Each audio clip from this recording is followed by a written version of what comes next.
In front of me is REALME GT3 and today I would like to show you how you can turn on and use one-handed mode.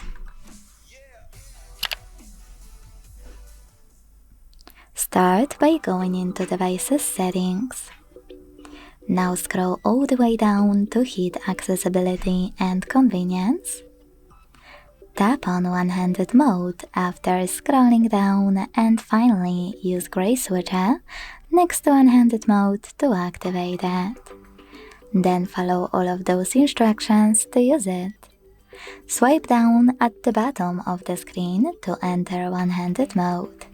So when I do that, I can see that one-handed mode is working properly.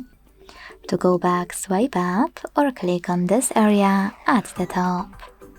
To disable one-handed mode completely, use the same no blue switcher.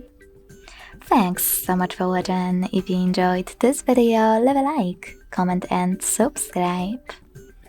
Bye!